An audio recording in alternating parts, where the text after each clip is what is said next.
Hello and welcome back to the next segment of the in-depth analysis of the Equestrian Society. This video will look over the economic part of Equestria, so let's jump right to it.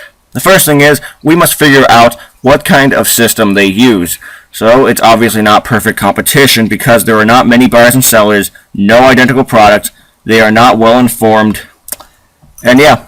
So next thing we can look at is monopoly. Okay, it's obviously not that because you have many buyers and sellers as well, and there's not one big company. Seeing that Flim and Flam failed, Filthy Rich's economics is barely seen in any of the episodes, probably because he's not a main character.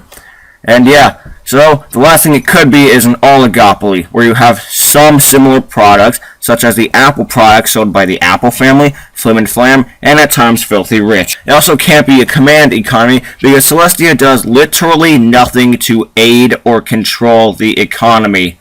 Instead, she throws galas that are terrible every year. Why in the world do you do that if they all suck?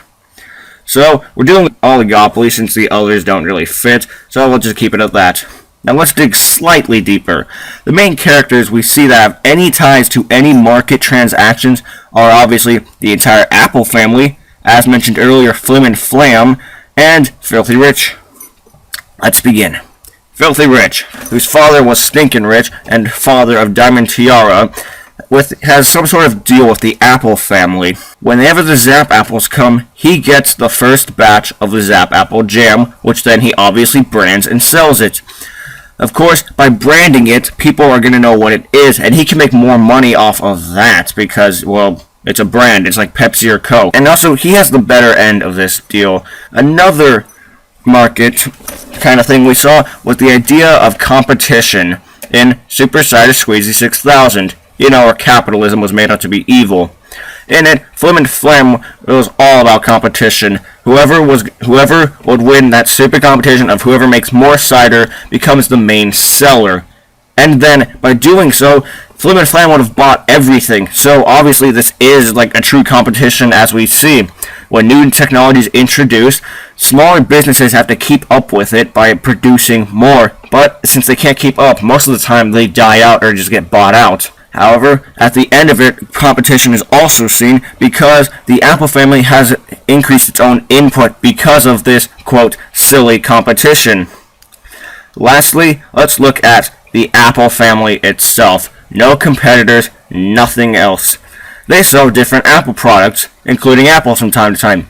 Their land, we don't know how much it is, but it is a ton of it, and they have many orchards of it. They're also home to fruit bats and vampire fruit bats. However, due to Fluttershy, those vampire fruit bats aren't really a problem anymore. So, why are they still poor? They have so much they can make. That's because their selling price is so low. It's at the price of 2 bits. I don't know how their money works, but if I was in there, 2 bits, that does not seem like a whole lot. Heck, tomatoes are sold at 3. That is sad. Cherries are sold at any price because, well, let's see, the guy raised it up to 20 bits just because of someone needing it. So, let's look at the gala. That was the main part of Applejack's whole gala decision to go.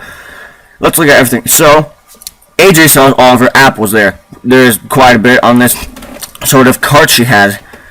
Roughly calculating that everything is at 2 bits, she could probably only make up to about 1,000, I'm guessing. Probably not even that much. Probably more close to, I don't know, 100. Compared to the millions of apples she has access to, that is not enough. They would go out of business if they actually had a business to begin with. Not only that, but the deal they have with Filthy Rich is a bum deal on their part. It's like a 10 to 90%. Seriously, he has access to this easily, and it's like, we only sell at 2 bits and don't make a whole lot. Filthy Rich gets the better end, but there's also somebody in the family who's going behind the rest of their backs.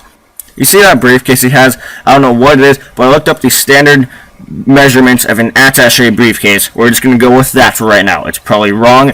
The average briefcase is 12 by 18 by 4 inches. Since we don't know the measurements of the bit, I'm going to use the largest standard coin that we have, at least in America, the $50. However, I'm pretty sure the bit is a lot bigger than it in its width, but I'm just going to use that mainly because it has the same diameter, almost. So, the volume of the briefcase is about 86 cubic inches, while the volume of a single $half, or in this case a bit, is about 0.39 cubic inches. Divide the briefcase by the bit, and it can fill up to only 220 bits. Yes, I calculated this. So, it will take Applejack 110 Apple products to make up that revenue, whereas that one big cart made it in a very shady dealing. Good job there, Big Mac. Making up lost revenue. However, that's for Ponyville. Let's look at some other city, such as Canterlot. Canterlot has another sort of marketplace. In it, they don't sell a whole lot of Apple products there. Gee, I wonder why. Instead, they have high-class restaurants as well as designing boutiques. We've seen it in Rarity Investigates, Canterlot Weddings, and the boutiques. Asking about Canterlot Boutique, and also Hoity Toity possibly having one up in Canterlot. Crystal Empire, they have an unknown because we don't know what they sell other than probably food because they need that. We don't know if they have any other merchandise. They probably rack up a lot in tourism whenever the Equestrian Games come, but that was only that one time. As it functions like the Olympics, it's going to change. So, Crystal Empire, your economy looks not too good. And then let's go to one of the worst economies, Griffinstone. Why is this the worst? Well, because it's all about getting a bit. No matter what, you can't have someone mention anything without a bit being need to be paid. Yoda's Cart of Food is like the only market we see, as well as the shop that Dash went into, and the very helpful representative of said shop. So, because their economy is just in a horrible state of depression, there is nothing that they can do to get out of it. They need like a New Deal or a World War just to get out of that, which I don't think that'll happen. Oh yeah, one more thing, Rainbow Falls. That has nothing to do with any of what I mentioned earlier, because it does not operate on a market economy. Instead, it operates on a traditional economy through their swap meets.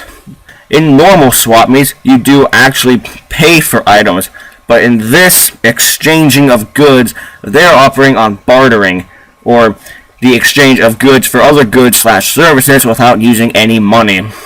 So, that's the economy of this well-diverse nation, or shall I say, the Equestrionomics. Yeah, that was terrible. The next segment will be the social aspects.